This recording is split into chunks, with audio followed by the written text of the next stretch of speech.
Por que o príncipe herdeiro saudita não quer que Israel ataque o Irã? Pergunta.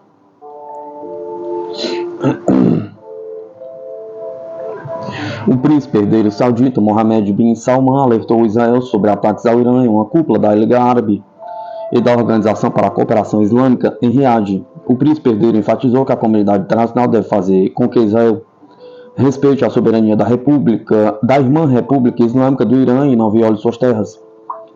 Este é certamente um desdobramento interessante, disse Meher Kamihava, cientista político e professor da Universidade de Georgetown, no Catar. Conforme especialistas, estas são possíveis razões por trás da atitude do príncipe herdeiro saudita. A decisão de Trump de nomear políticos anti-Irã para cargos importantes relacionados à política externa pode encorajar Israel a intensificar os ataques contra o Irã e iniciar uma guerra regional maior. O que estamos vendo é uma tentativa da Arábia Saudita de sinalizar seu descontentamento e desaprovação em uma potencial expansão do conflito, diz o especialista. Mohammed bin Salman lançou as bases para a redução das tensões, dando ao Irã a oportunidade de recuar do conflito com Israel. O Irã agora renovou sua popularidade nas ruas árabes por ser o único exército regular a atacar Israel depois de 1973. Continuou o professor sugerindo que as palavras do príncipe árabe também foram uma demonstração de apoio a Teherã. Isso é parte de um sinal regional mais amplo que está sendo enviado a Washington com relação à sua política geral para o Oriente Médio, de acordo com Kamihava. Enquanto isso, em outubro, a Arábia Saudita e Irã realizaram exercícios navais conjuntos no Mar de Omã. Mohammed bin Salman e o presidente iraniano Masoud Pezeshkian falaram ao telefone um dia antes da cúpula, no domingo 10 de 11 de 2024, o principal oficial militar da Arábia Saudita visitou Teherã para se encontrar com seus colegas iranianos. Esses sinais são importantes e significativos, enfatiza o especialista.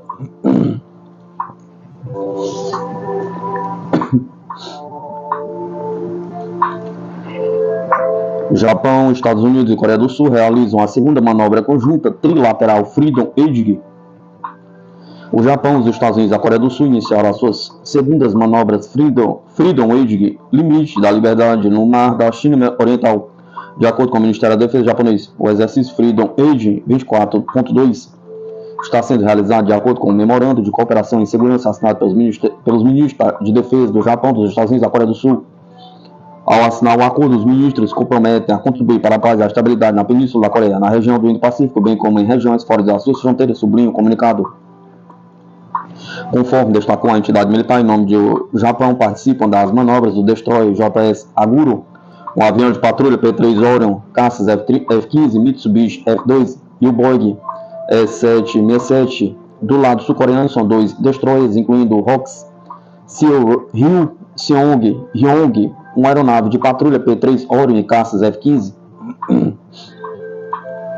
Do lado norte-americano participam o porta-aviões nuclear George Washington, os destroyers Higgs, McCampbell e Dewey, uma aeronave de patrulha marítima Boeing P-8 Poseidon, caças F-15, F-18, um avião-tanque Boeing KC-135.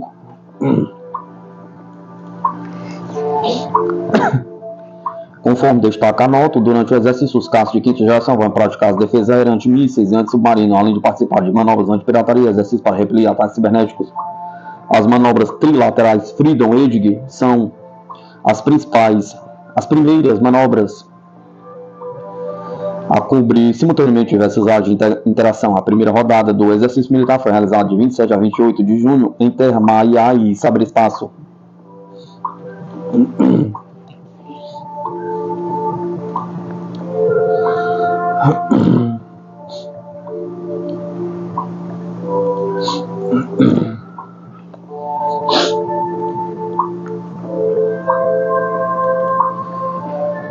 China exibe novos sistemas de micro-ondas de alta potência para combater drones.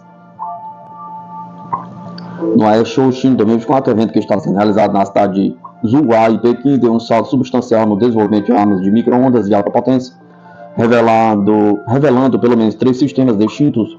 Entre os novos equipamentos, a Corporação da Ciência e Indústria Aeroespacial apresentou um sistema montado em um chassi todo terreno de alta mobilidade, destacando os avanços da China em tecnologia de energia dirigida para fins defensivos, escreve Defense Blog. Na exposição também foram apresentados 2 outros tipos de armas chinesas de micro-ondas, uma montada em chassi todo terreno de alta mobilidade e outra na plataforma de canhão de Aerotype 625. Essas armas de alta potência oferecem várias vantagens, particularmente no combate a veículos aéreos não tripulados. Um dos principais pontos fortes dos novos sistemas é a sua capacidade de resposta rápida. Ao contrário dos sistemas convencionais, as armas de micro-ondas não são significativamente afetadas pelas condições ambientais e podem operar eficazmente durante todo o dia. Outra vantagem notável é a sua ampla área de ataque. Os sistemas exibidos no show aéreo apresentam antenas de transmissão de grandes dimensões com alta potência instantânea e áreas significativas de alcance de alvos. Em termos de eficácia econômica, as armas de micro-ondas de alta potência também se destacam. O custo por unidade é relativamente baixo e as armas podem ser rapidamente redirecionadas após uma descarga inicial, se tornando uma opção econômica para missões de combate a drones.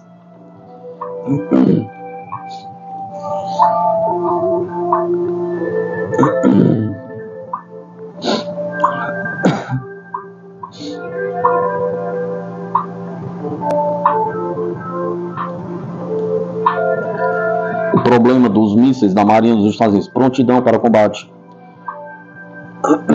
por Almirante Sam Gurdjieff.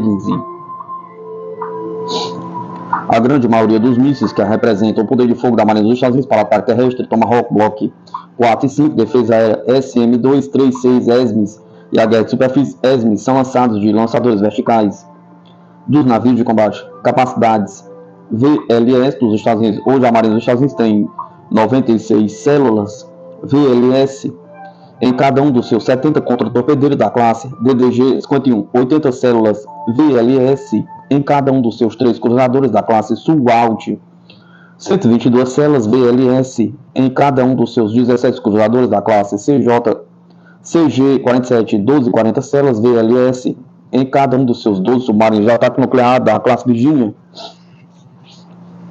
Se assumirmos e aceitarmos que todos os navios em questão, ou seja, 102 contra-torpedeiros cruzadores submarinos estão ativos e todas as células VLS estão cheias, teremos a capacidade total de 10.000, uma média de 98 por navio prontos para disparar.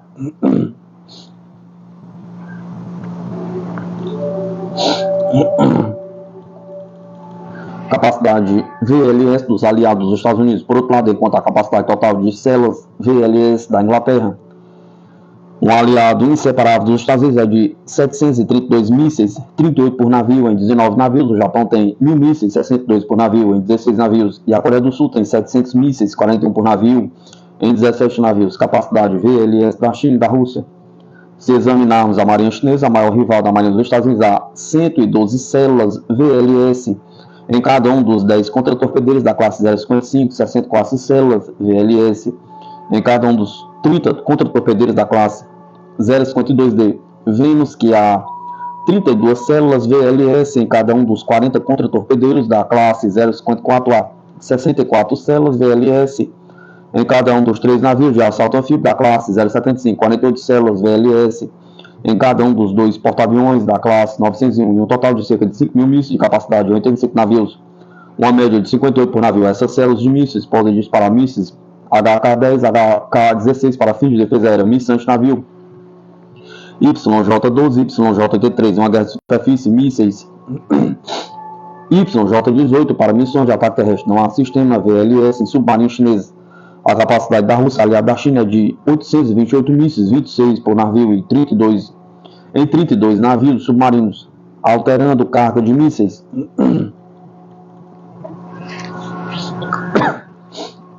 Como pode ser visto, não há nenhuma outra marinha além das marinhas dos Estados Unidos e da Rússia que tem um sistema de lançadores verticais em seus submarinos.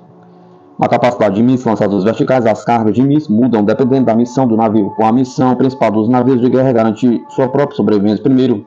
A maioria das cargas de lançadores verticais, exceto submarinos, são dadas a mísseis de defesa aérea. Os mísseis usados contra navios e alvos terrestres são priorizados de acordo com a área operacional do navio e os tipos de missão. Vamos lembrar que há alguns navios de guerra, os mísseis antinavios são disparados de sistemas separados que não sejam VLS. Por exemplo, os mísseis Harpoon americanos são disparados de canísteres quadrúplos.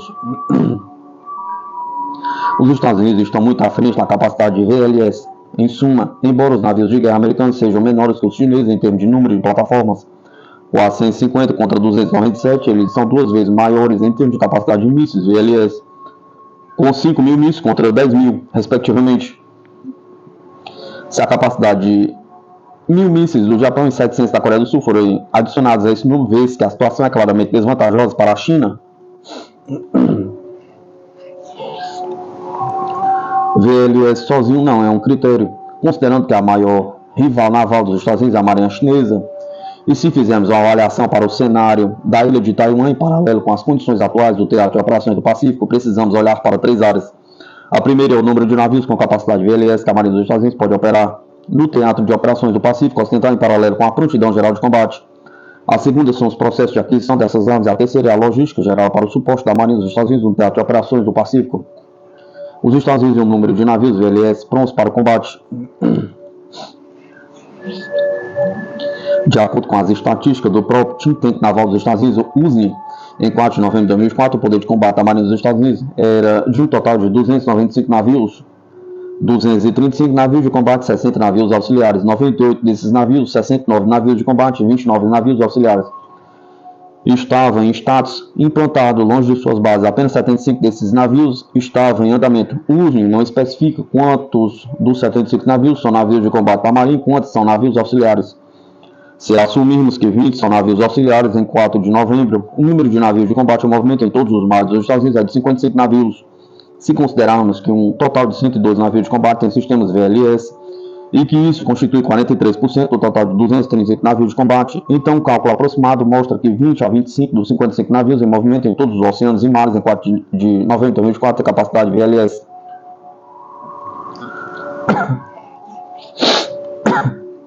Baixo nível de prontidão de combate da Marinha dos Estados Unidos. O fato de 98 navios de um total de 295 navios dos Estados Unidos serem mobilizados é, na verdade, uma indicação de que a prontidão de combate das frotas é baixa.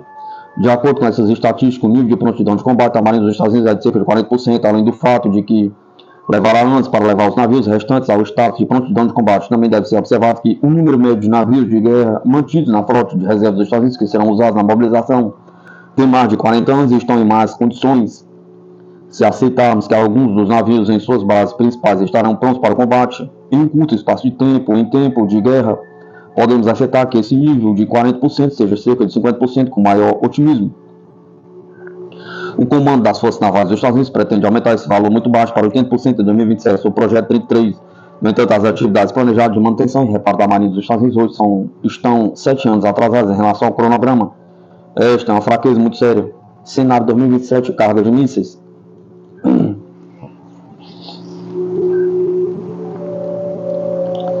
Nessas condições, se os Estados Unidos atingirem 80% de prontidão em 2027, na qual baseiam seu possível cenário de conflito com a China, na melhor das hipóteses, a implementarem todos os seus navios de combate prontos para o combate, que serão 188 no total no Pacífico Ocidental, o número total de navios com capacidade VLS será de cerca de 80.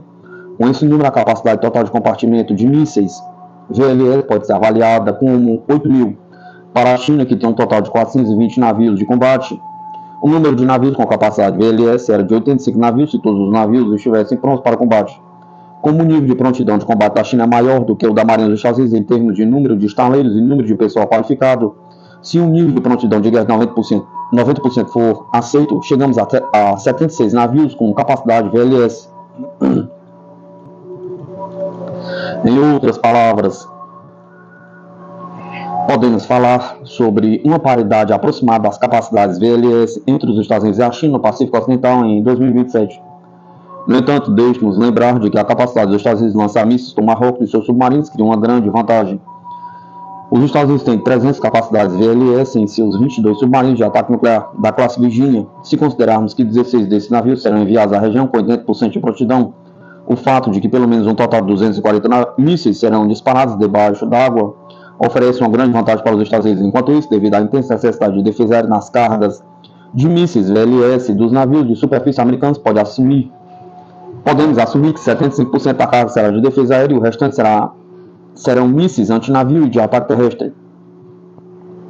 Por outro lado, considerando que os navios de guerra americanos dentro da primeira e segunda cadeia de ilhas, até mesmo a base americana de Guam, são vulneráveis aos mísseis chineses disparados de terra, há navios Deve-se notar que a chance de sobrevivência ou não ser danificado por navios de superfície de combate americanos é baixa, especialmente durante as primeiras horas da guerra. Os navios de guerra americanos que entram no alcance dos mísseis antinavio da China disparados do mar, da terra ou do ar gastarão seus mísseis de defesa aérea para a sobrevivência em poucas horas. O problema sério dos Estados Unidos é a aquisição de mísseis.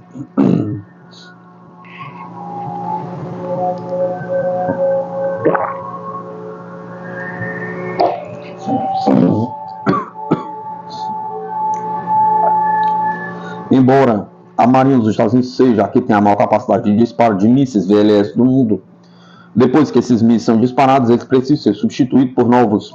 No artigo intitulado "Já passou da hora de reabastecer nossa Marinha dos Estados Unidos, que está sem munições", na edição de 14 de junho de 2024 da revista americana The National Interest, o autor Jim Fine escreveu que a Marinha dos Estados Unidos adquiriu 12 mil mísseis de defesa aérea SM-2, 400 SM-3 e 1.500 SM-6 e 9 mil mísseis Tomahawks até 2023. Da mesma forma, pelo menos 2.800 mísseis Standard e 2.900 Tomahawks foram consumidos nas guerras, exercícios e treinamentos após a Guerra Fria no mesmo período. Neste caso, o autor afirma que, no papel, os Estados Unidos têm um máximo de 11 mil mísseis em mísseis de defesa aérea SM Standard, prontos para serem lançados com VLS 6 mil mísseis em Tomahawks, e revela que esses estoques de 17 mil no total não será suficiente para o segundo carregamento de 102 navios submarinos VLS com capacidade total de 10 mil. O artigo atribuiu corretamente essa fraqueza ao foco dos Estados Unidos na guerra global contra o terror após 2001 e guerra contra oponentes relativamente muito fracos que a Marinha dos Estados Unidos não exigia defesa aérea intensiva, Iraque, Afeganistão, Líbia, Síria.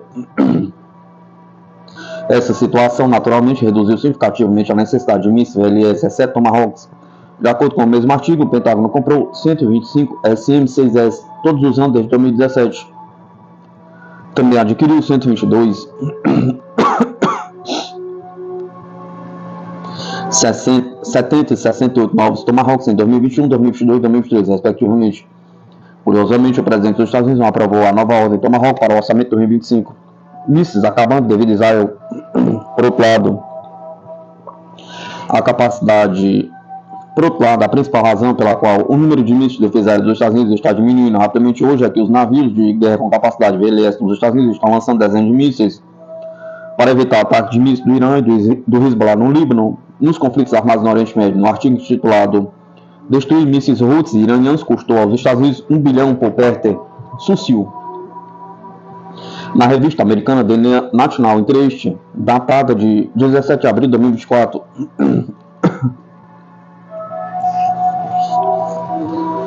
As declarações feitas pelo secretário da Marinha dos Estados Unidos, Del Toro, para o Congresso dos Estados Unidos foram mencionadas. O secretário disse o seguinte: "Nós neutralizamos mais de 130 ataques diretos a navios e navios mercantes da Marinha dos Estados Unidos nos últimos 6 meses. A Marinha disparou quase 1 bilhão em mísseis de defesa aérea para combater ameaças aéreas do Irã e seus representantes." Del Toro sublinhou a pressão financeira que esta situação está colocando sobre os estoques navais, enfatizando a necessidade urgente de 2 bilhões em financiamento no curto prazo para repor munição e 95 bilhões em financiamento adicional posteriormente.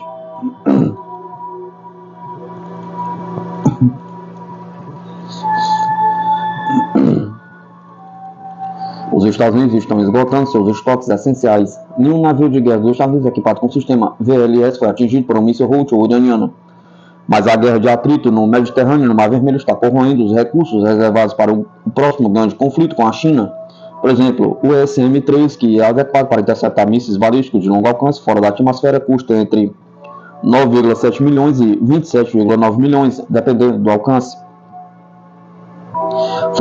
Foi anunciado que a Marinha disparou 4 a 7 deles durante a defesa de Israel em 14 de abril de 2024.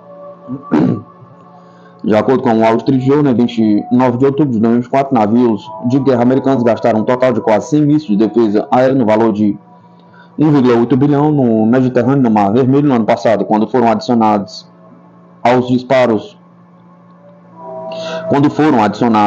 os disparos VLS dos 4 cruzadores Aegis no Mediterrâneo para apoiar Israel na defesa de ataque de mísseis e drones contra o Irã em 1º de outubro, conforme exigido pela doutrina de defesa aérea. Navios de guerra americanos dispararam 2 mísseis em um alvo que se aproxima para garantir a destruição, o que aumenta o custo. Um funcionário do Congresso americano disse: estas são munições caras para atingir os alvos Rhodes. Leva meses para substituir cada uma e é muito caro.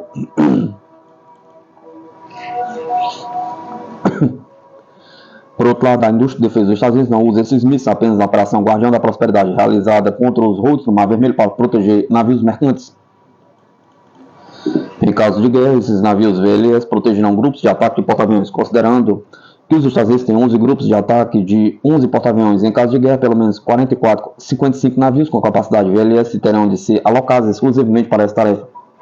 Por outro lado, a Marinha dos Estados Unidos é extremamente cautelosa com os mísseis de navio hipersônicos DF-27 de alcance de 5.000 a 8.000 km da China, que são armas anti-acesso e de negação de área muito eficazes. Portanto, eles estão procurando outras soluções, considerando que sua capacidade atual de defesa aérea não será suficiente. O artigo da Reuters, Mike Stone, datado de 25 de outubro de 2024, afirma o seguinte: a Marinha dos Estados Unidos, com medo de que a China implante armas hipersônicas para afundar navios no Pacífico, equipará alguns de seus navios com mísseis interceptadores Patriot.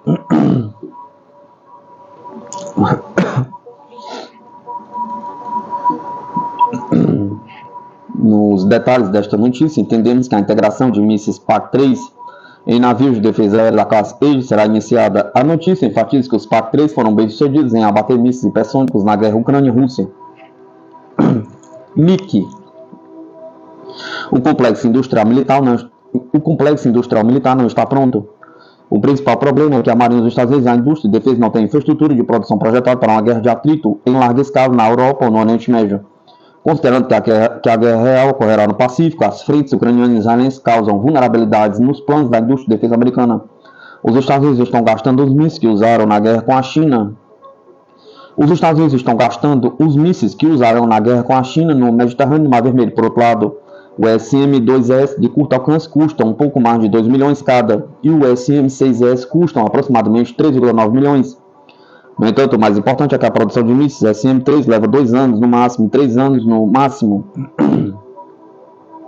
Considerando que seus mísseis padrão são usados por 3 países, incluindo a Turquia, também podemos prever que a empresa RTX, que produz esses mísseis, estará sob grande pressão nos próximos dias. Em suma,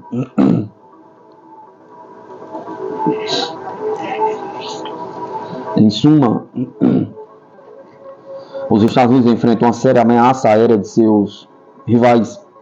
Os velhos tempos acabaram. A capacidade de ataque do Irã, Rússia, especialmente da China, estão em um nível que limitará as capacidades de defesa aérea da Marinha dos Estados Unidos. Logística marítima americana no Pacífico. O fato mais importante que os Estados Unidos observaram na crise russo-ucrânica são as dificuldades que enfrentam para estabelecer uma ponte marítima entre a Europa e os Estados Unidos no Oceano Atlântico, no Mediterrâneo e no Mar Mediterrâneo, já que a frota mercante americana é insuficiente. Eles têm apenas 200 navios com sua própria bandeira. A frota de navios auxiliares dos Estados Unidos também tem recursos muito limitados. Não é o suficiente para suas próprias necessidades. Eles têm 19 navios de apoio à frota, 19 navios de transporte de munição, 15 navios de transporte de suprimentos militares, 21 navios de estocagem pré-posicionados em bases no exterior. Para a China, esse número é 5.500. O Pentágono conduzirá aproximadamente 90% de suas atividades logísticas. O Pentágono conduzirá aproximadamente 90% de suas atividades logísticas por mar no caso de um conflito com a China. Esses números serão extremamente suficientes em uma guerra de 2 frentes com a China e a Rússia, nas frentes Atlântica, Europeia e Ásia-Pacífico. A carga de tempo de guerra de uma divisão mecanizada sozinha pesa mais de 100.000 toneladas. De acordo com os planos da OTAN para a Guerra Fria, em uma guerra na Europa, nos primeiros meses da guerra, a quantidade de carga que precisava ser reforçada dos Estados Unidos era de cerca de 25 milhões de toneladas. A exigência da operação militar era de 100 milhões de barris de produtos petrolíferos na época. Agora, vamos adicionar o teatro de operações do Pacífico a esse quadro, onde as distâncias são de 2 a 3 vezes maiores que a frente europeia e podem ser medidas em valor de 2.000 a 5.000 milhas. Há um quadro difícil. Em fevereiro de 2024, o Comitê da Câmara dos Representantes descreveu a capacidade da logística marítima do Comando de Transporte do Pentágono, Transcom, como insuficiente. Os aliados mais importantes dos Estados Unidos no Pacífico, como Japão, Austrália e Coreia do Sul, não têm petróleo, pelo menos para combustível. Eles dependem da proteção dos Estados Unidos. Vamos adicionar isso às exigências da Ucrânia e de Israel, que precisarão da proteção americana no Oriente Médio. Nem estou contando o transporte marítimo, que durará meses no Pacífico, e, portanto, a necessidade de proteger esses comboios de apoio logístico contra ameaças tridimensionais. Exceto por 11 porta-aviões nucleares, cada navio precisa reabastecer no mar várias vezes durante as travessias oceânicas. No entanto, a Marinha dos Estados Unidos não tem navios suficientes, mesmo que tenha um número de navios VLS, para defender esses navios não é suficiente, porque as prioridades são diferentes. Por outro lado, atender às necessidades de mísseis da Marinha é pelo menos tão importante quanto atender às necessidades de combustível.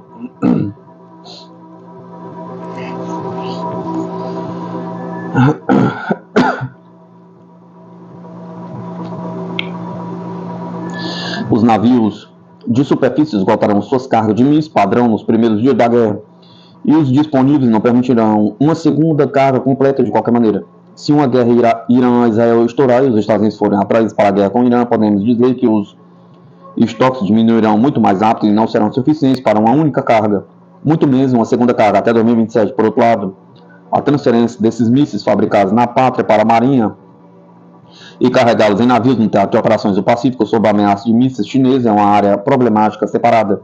Além disso, se os submarinos chineses aplicarem a guerra submarina agressiva como os submarinos americanos praticados na Segunda Guerra Mundial, os navios de suprimento carregando esses mísseis podem ser afundados no caminho. O fato de que a base americana mais próxima na região, como Guam, está sob a ameaça da força aérea de mísseis chineses é um problema à parte.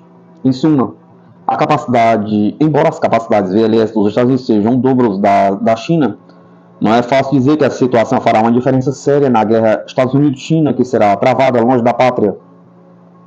Os problemas que os Estados Unidos precisam resolver são muito mais do que a vantagem dupla. A principal prioridade da era Trump será superar os problemas da Marinha dos Estados Unidos.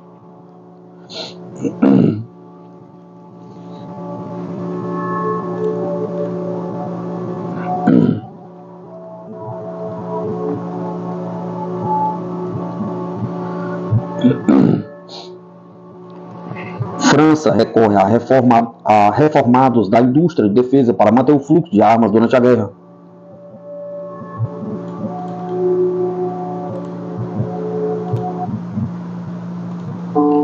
A França está recrutando trabalhadores aposentados da indústria de defesa para criar o que chama de reserva industrial de defesa, um grupo de mão de obra experiente que pode ajudar a aumentar a produção de armas e armamentos em tempos de necessidade. A agência de armamento francesa, DGA, assinou contratos com os fabricantes de veículos blindados KNDS e Arcus na terça-feira para participar do programa que busca garantir que veteranos aposentados da indústria possam transmitir habilidades raras para novos contratados e evitar a potencial escassez de mão de obra qualificada caso o país se encontre em guerra. A ideia por trás da reserva é criar um grupo de especialistas qualificados de soldadores e modelistas ou engenheiros que podem ser ativados para treinar outros ou ajudar a impulsionar a produção em seu antigo empregador ou outros, disse o chefe da DGA, Emmanuel Chiva, na assinatura do contrato em Paris. O princípio é preparar a França para o retorno da guerra de alta intensidade, disse ele. Não estamos em guerra, mas por outro lado não devemos ser ingênuos, disse Chiva. Estamos nos preparando para um aumento de força, mesmo que seja apenas pelo bem da nossa credibilidade. Então hoje vamos procurar as habilidades onde podemos encontrá-las. Após décadas em que a manufatura vem correndo como parcela da economia francesa, a indústria do país enfrenta dificuldades para encontrar mão de obra qualificada. Quase 1 milhão de trabalhadores industriais devem se aposentar até 2030, de acordo com o relatório do governo publicado no ano passado. Chiva diz que a indústria automobilística é outra área que pode ser uma fonte de mão de obra qualificada para as empresas de defesa francesas. E a DGA já está trabalhando com a montadora Renault nesta questão. Estamos no processo de identificar polos de mão de obra em indústrias civis, diz Chiva. Então estou falando da Renault, mas há outras que nos permitirão preencher essa reserva industrial. O plano é bastante inovador e se baseia na meta maior da França de dobrar o número de reservistas de defesa como parte da lei de programação militar de 2024-2030. Disse o chefe do Estado-Maior do Exército, o general Pierre Esquil, ao Defense News. Se alguma vez houve necessidade de mobilização no sentido de forças desdobradas, também precisaremos acelerar o ritmo da indústria ou fabricar mais rápido ou de forma diferente, disse Skill. Então, por que não aproveitar o status de reservista que já existe para estendê-lo a outros, para ampliar as condições de entrada? Após a invasão da Ucrânia pela Rússia, países por toda a Europa estão buscando maneiras de aumentar o número de tropas caso enfrentem uma guerra de alta intensidade. A Letônia reintroduziu o recrutamento. A Alemanha está buscando introduzir um novo modelo de serviço militar no ano que vem, enquanto a Holanda está experimentando um ano de serviço para atrair jovens para suas forças armadas. Os trabalhadores que se inscrevem no programa de reserva industrial francês se comprometem a 10 dias de treinamento por ano para manter e atualizar habilidades pagas pela DGA. As empresas estão pagando pelos custos dos trabalhadores servindo em uma função de reservista estiva.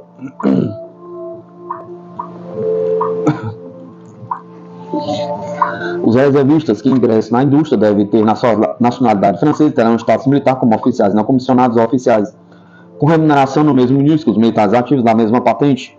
A França está mirando uma reserva industrial de cerca de 3 mil pessoas até 2030. Obviamente, com base no que sabemos que são os trabalhos prioritários hoje, estamos mirando o pessoal qualificado de estiva. Vamos mirar em recursos escassos ou expertise. Leva muitos anos para treinar um técnico qualificado, seja um soldador ou outro. A indústria de defesa já enfrenta problemas com treinamento e habilidades, então há um papel imediato para os reservistas industriais, de acordo com o chefe da DGA. Ele disse que a França tem cerca de 4.500 pequenas e médias empresas trabalhando em defesa, dos quais 1.200 são críticas, e essas são as que podem precisar de trabalhadores extras para ajudar com treinamento, design e produção. Shiva citou o exemplo dos trabalhadores da KNDS que estavam envolvidos no aumento da produção de armas de artilharia Caesa, que poderiam contribuir com sua experiência para ajudar as empresas menores com menos recursos a lidar com gargalos. No início deste mês, a DGA assinou um contrato de reserva industrial de defesa com o construtor naval Group. As Forças Armadas já haviam assinado contratos semelhantes com a empresa de impressão 3D Victory, o fabricante de armas de fogo Vernel Caron, e com a Scania para manutenção.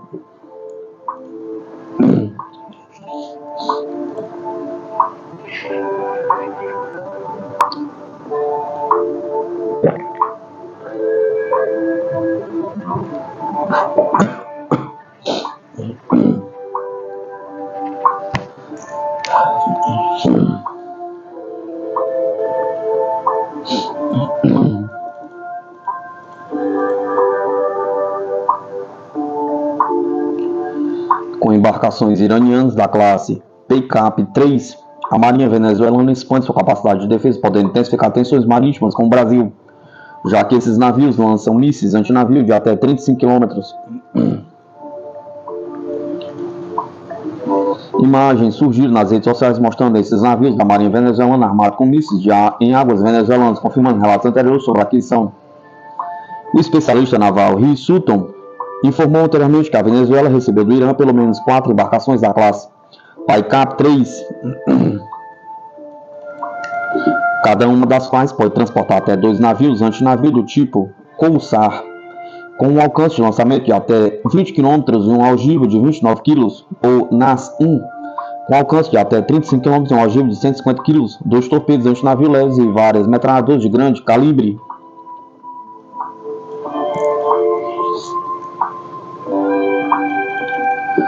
Apesar de seu tamanho relativamente pequeno, com apenas 17 metros de comprimento, esses barcos lançam mísseis representam uma ameaça significativa para o tráfego marítimo, particularmente nas proximidades dos postos marítimos da Guiana, que carecem de defesas navais sólidas.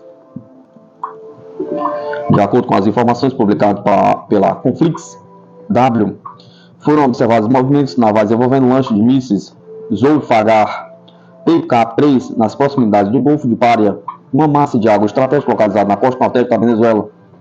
O Golfo de Paria, uma extensão de água crucial que separa a Venezuela de Trinidad e Tobago, tornou-se cada vez mais um foco de atividades ilícitas, destacando os amplos desafios de segurança para a marinha da região. Essa área, devido à sua importância estratégica e proximidade dos países, tem experimentado um aumento significativo da pirataria, contrabando e outras formas de crime organizada diretamente relacionadas ao agravamento da situação na Venezuela. A atual crise política, econômica e social da Venezuela provocou uma escassez generalizada de produtos essenciais, hiperinflação e colapso da lei e da ordem em muitas partes do país.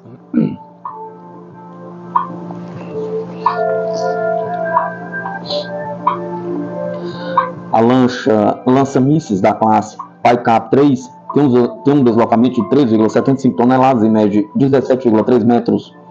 de comprimento com a largura de 3,75 metros, seu calado é de 0,7 metros.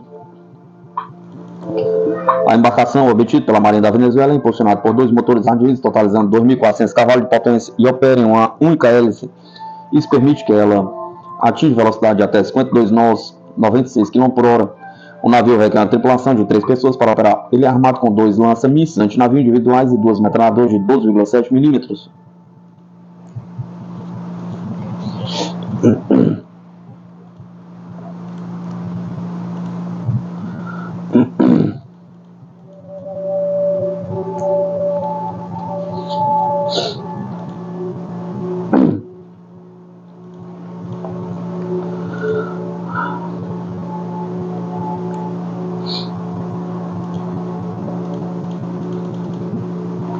Exército Brasileiro mobiliza dezenas de blindados e milhares de soldados em Rondônia, em um exercício próximo à Venezuela.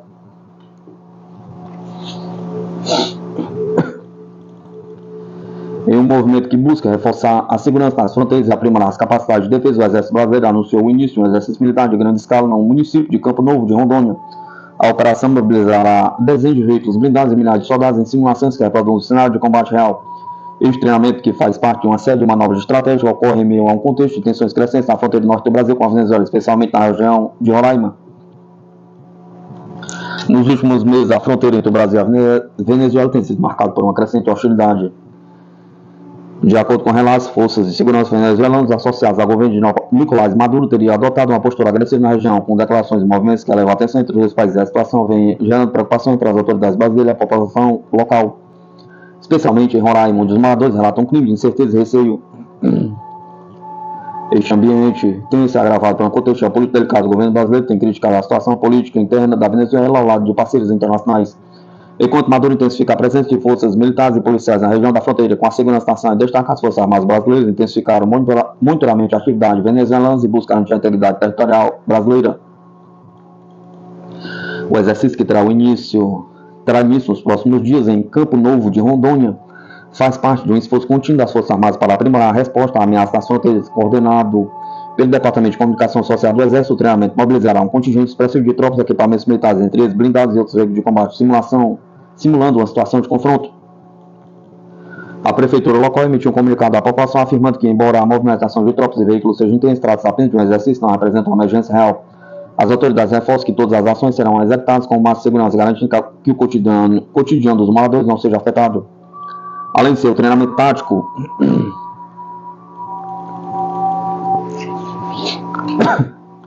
este exercício representa uma demonstração de poder logístico operacional das Forças Armadas Brasileiras, evidenciando a capacidade de mobilizar rapidamente forças de defesa em qualquer região do Brasil. Segundo o comunicado oficial, o objetivo central é garantir a proteção das tropas para eventuais necessidades de defesa territorial e proteção da soberania nacional. O Exército reforçou seu compromisso com a tranquilidade da população local e enfatizou que o principal propósito da atividade é o aprimoramento das capacidades militares. Com simulações realistas, as tropas terão a oportunidade de treinar em condições similares às de um conflito, o que contribui para uma resposta mais eficiente em caso de escalada nas tensões fronteiriças. Ao realizar um exercício militar próximo à fronteira com a Venezuela, o Brasil enviou uma mensagem clara: está atento e preparado para responder a eventuais ameaças à sua soberania. A operação funciona não apenas como treinamento, mas também como uma forma de dissuasão frente a possíveis ações hostis na região.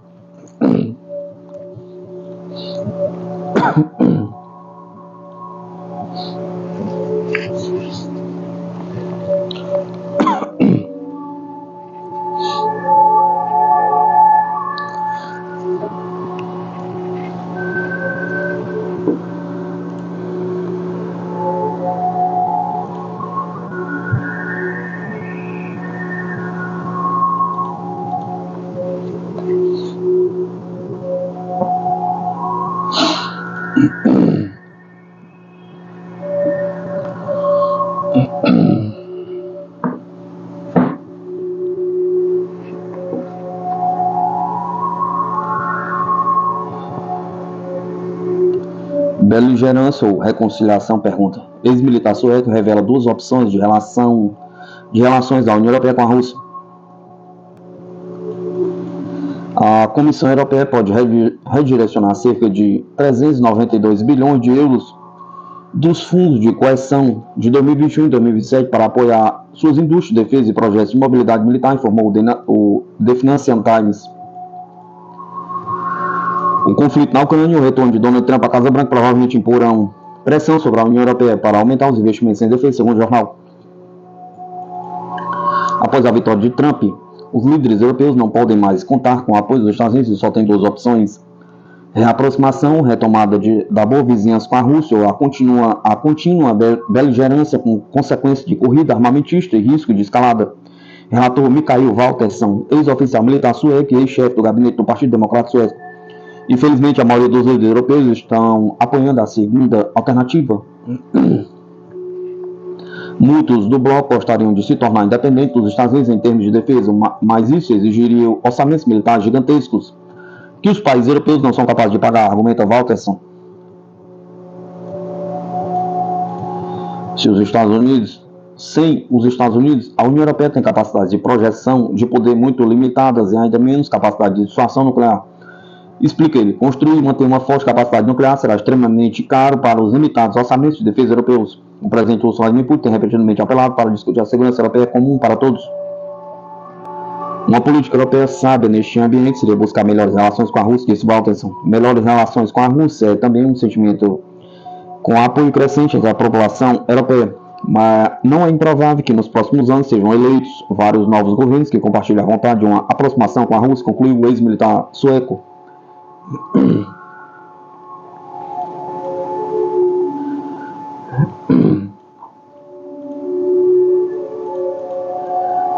O jornalista relata por que forças ucranianas estão realmente em apuros no campo de batalha.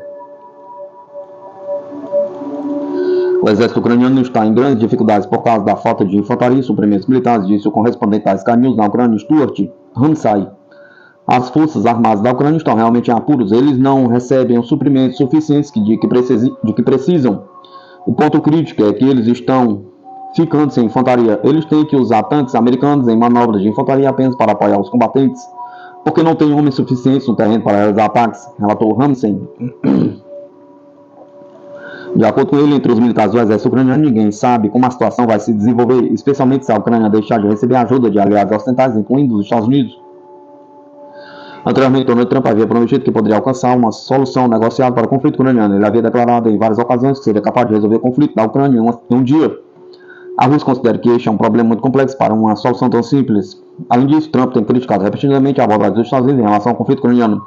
E também o líder ucraniano Vladimir Zelensky. Em seus comícios, Trump chamou de comerciante, pois cada vez que visita os Estados Unidos leva bilhões em ajuda para casa.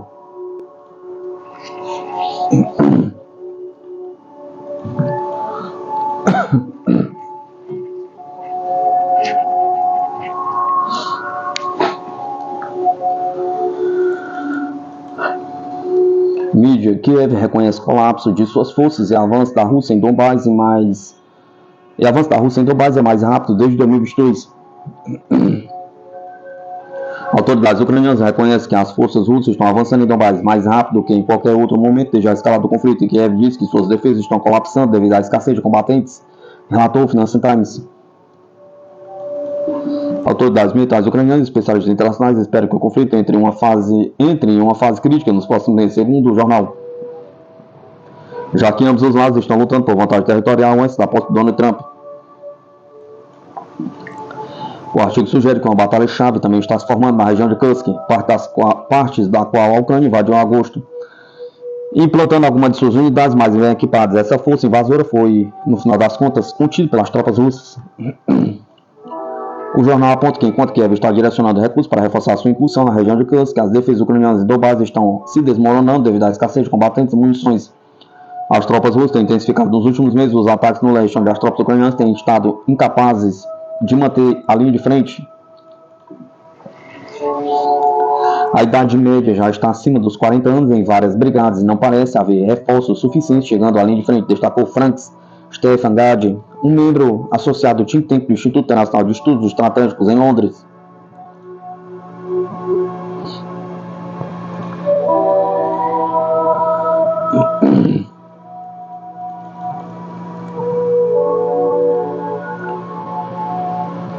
O Letônia seleciona veículo de combate infantaria Ascod para suas forças terrestres.